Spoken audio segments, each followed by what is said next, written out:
आजच सबस्क्राईब करा आणि आपल्या आवडत्या मालिकांचा आनंद लुटा।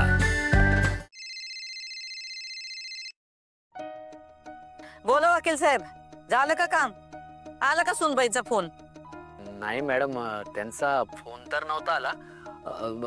मीच त्यांना फोन केला मॅडम। हा, ते बरं केलं तुम्हीच त्यांना फोन केलात ते। आता फक्त आम्हाला एवढंच सांगा की सगळं काम झालंय म्हणून। नाही मॅडम, ऍक्च्युली अजून नाही झालं। काय अजून झालं नाही? एवढा काय वेळ लागतोय हो?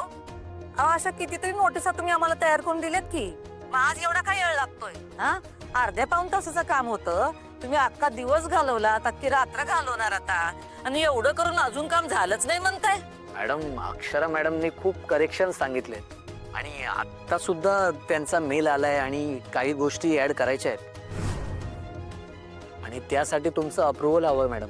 आणि तुमच्या अप्रुव्हल शिवाय मी कसं काय कुठल्या गोष्टी ऍड करू? अहो सुनबाई जे काय म्हणते ते देऊन टाका त्यासनी। हा, घडी घडी त्यासाठी आम्हाला फोन करू नका। हो मॅडम, पण त्यांचा नवीन मुद्दा आहे ते प्लीज। हे बघा वकील साहेब, आता मुद्दे खेळत बसू नका। त्यांनी जे काय सांगितलं त्याला हो म्हणा आणि आटपा पटापटा। मॅडम, त्यांचा मुद्दा मी ऍड करतो, पण तुमचं अप्रुव्हल लागेल ना मॅडम? ते समज सोडा वकील साहेब, आम्ही काय सांगितलं तुम्हाला? त्या जे काही म्हणतात ते लिवा आणि टाका त्या ड्राफ्ट मध्ये। हा, आणि पाठवा त्यांना। जरा लवकर आटपा हे काम। हा, जरा डोसकं लावा आणि सगळे कागदपत्र तयार करा। काय सगळं पटपट करा, उद्या सकाळी आम्हाला ते सगळे कागदपत्र मुख्याध्यापकांना द्यायचे आहेत। ठीक आहे मॅडम, मी चेंजेस करतो। आम्हाला तासाभराचा तरी वेळ द्या। हे बघा, याच्यापेक्षा जास्त वेळ आम्ही तुम्हाला देऊ शकत नाही। उद्या सकाळ सकाळ सगळे कागद आमच्या हातात पडले पाहिजेत, फायनल। काय करायचं कसं करायचं ते तुमचं तुम्ही बघा। परत एकदा सांगतोय, सुनबाई जे काय म्हणतील ते सगळं त्या ड्राफ्ट मध्ये लिहा आणि पाठवून द्या त्यांच्याकडं। काय त्यांचं जे काय म्हणणं असेल ते आपण मान्य करू। फक्त एक गोष्ट लक्षात ठेवा, काय बी करून उद्या सगळा फायनल ड्राफ्ट आमच्या हातात आला पाहिजे।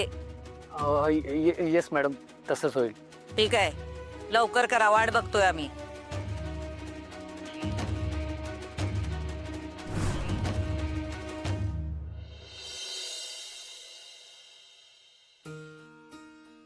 मला असं वाटलंच नव्हतं की भुवनेश्वरी मॅडम खरंच लिहून देतील, पण शेवटी त्यांनी माझ्या मागण्या मान्य केल्याच। शाळा बंद होत नाही हे खरंच खूप चांगलं झालं। आता फक्त छोटंसं एखादं प्ले स्कूल जर लवकर सुरू झालं ना तर खरंच खूप छान होईल। आमचं बाळही त्या प्ले स्कूलमध्ये शिकेल।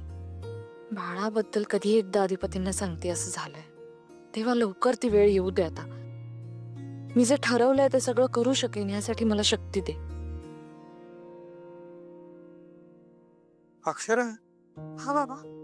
मी ऐकलं ते खरं आहे का? काय?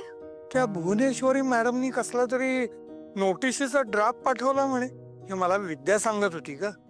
हो हो, मी भुवनेश्वरी मॅडमना सांगितलं होतं की तो ड्राफ्ट मला पाठवा, मी चेक करेन आणि मग शाळेत नोटीस जाईल। तोच ड्राफ्ट पाठवलाय त्यांनी। बरं, मग पुढे काय? काय नाही, मी त्या ड्राफ्ट बाबत माझा फीडबॅक दिला।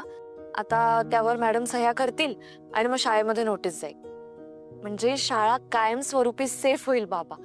आता काही झालं तरी भुवनेश्वरी मॅडम शाळेवर कुठलीही कारवाई करू शकत नाही। ग, तू शाळा सेफ केलीस हे उत्तमच केलंस, विद्यार्थ्यांचं नुकसान होणार नाही हे बघितलंस। पण तुला खरंच असं वाटतं का की त्या जे बोलतात ते करतील म्हणून? बाबा, जर त्या नुसतं म्हटल्या असत्या ना तर मी विश्वास ठेवला नसता, कारण दिलेला शब्द त्या कधीही बदलू शकतात। पण मला बाबांनी सांगितलं होतं की त्यांच्याकडून लिखित स्वरूपात सगळं घे, म्हणजे आपण सेफ राहू। आणि अधिपतींनी तेच सांगितलं मला त्यांनी सांगितलं होतं की घरी परत येण्याआधी तुझ्या सगळ्या मागण्या भुवनेश्वरी मॅडम समोर मांड आणि त्या मान्य झाल्या तरच पुढचा निर्णय घे। तर तशा मॅडमनी ऑलमोस्ट सगळ्या मागण्या पूर्ण तर केल्यात माझ्या। त्यांनी फक्त एका प्ले स्कूलची मागणी मान्य केली ना तर काय, तर तू पुन्हा त्या घरात जाणार आहेस? तुला खरंच असं वाटतंय की त्या घरात परत जावं? माझं घर आहे ते। हो अगं, तू त्या घराला आपलंसं केलंयस, पण त्या घराने तुला नाही ना आपलंसं केलं अजून। असं नाहीये बाबा, खरंच लग्न झाल्यापासून भुवनेश्वरी मॅडम आणि माझ्यात वाद होतच होते, आमची मतं जुळत नव्हतीच। पण बाबा, बाकी घरातल्या सगळ्यांनी मला सपोर्ट केलाय। आजी, आजींनाही भुवनेश्वरी मॅडमच्या काही गोष्टी पटायच्या नाही, पण तरीही त्यांनी मला नेहमी सपोर्ट केलाय बाबा. आणि बाबांचा तर काही काही प्रश्नच नाही. त्यांनी नेहमी मला साथ दिली. बाबा, भुवनेश्वरी मॅडम सोडला ना तर घरातल्या कुणीच मला कधीच त्रास दिलेला नाही. आणि त्या अधिपतींनी तुला एवढा त्रास दिला त्याचं काय? बाबा, असं काय करता? मी तुम्हाला सांगितलं ना, मी रागाच्या भरात ते घर सोडलं, माझ्या मर्जीने सोडलं. चूक माझी होती बाबा, अधिपतींची काहीच चूक नव्हती त्यामध्ये. आणि मी इकडे आल्यापासून कित्येक दिवस आमचं बोलणंच झालं नाही, त्यामुळे अर्थातच आमच्यात गैरसमज वाढले. त्यामध्ये त्यांची काय चूक आहे बाबा? आणि आणि ते सगळं जाऊ द्या. हे बघा, आता सगळं ठीक होणार आहे. मी तुम्हाला म्हटलं होतं ना, मला 10 दिवस द्या, या 10 दिवसात सगळं आपल्या मनासारखं होईल. आणि बघा ना बाबा, होतंय. आता भुवनेश्वरी मॅडमनी सगळ्या मागण्या मान्य केल्या आहेत. आता फक्त मॅडमनी ती नोटीस शाळेत द्यावी. मग बाबा, आपला खूप मोठा प्रॉब्लेम सॉल्व्ह होतोय.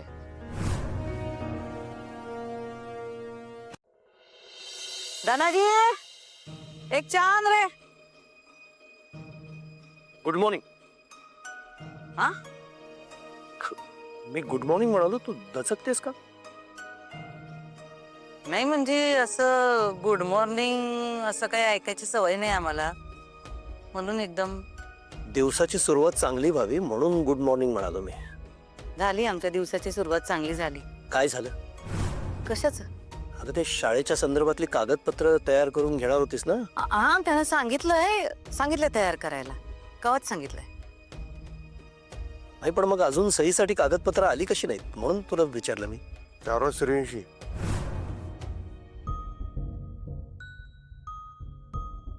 थांबा जरा, उगाच घाई करू नका. ते कागदपत्र रेडी झाल्यावर वकील साहेब देतीलच की, स्वतःकडे कशाला ठेवतील? काही करू नका.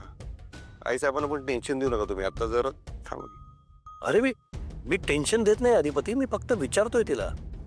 तिनं तिचं काम केलंय, आता फक्त आपल्या दोघांचं काम बाकी आहे ना. म्हणजे आपण एकदा सह्या केल्या त्या डॉक्युमेंट्स वरती की सगळं लॉक होईल ना.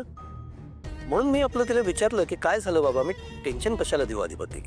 नाही, आम्ही वकिलांना रात्रीच सांगितलं होतं. त्यांनी कागदपत्र तयार केलते. मग ते कागद घेऊन सुनबाईंकडे गेले आणि सुनबाई ते वके करणार होत्या. आणि त्यांनी वके केला की मग फायनल ड्राफ्ट घेऊन ते इथं येतील. आता सुनबाई काय कागद वाचायला एवढा वेळ का लावत्यात त्यांचं त्यांनाच ठाऊक.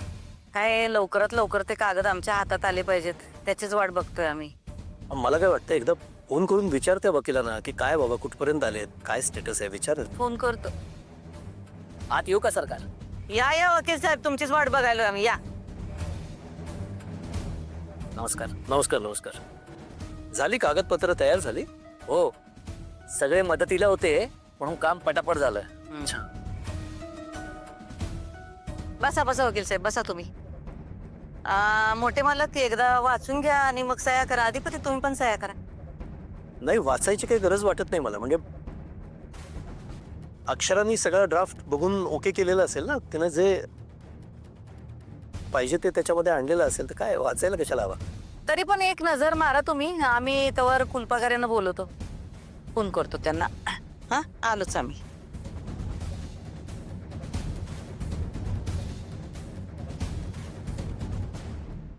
काय आता ती एवढा आग्रह करते तर वाचून बघतो. होय, वाचा की वाचा.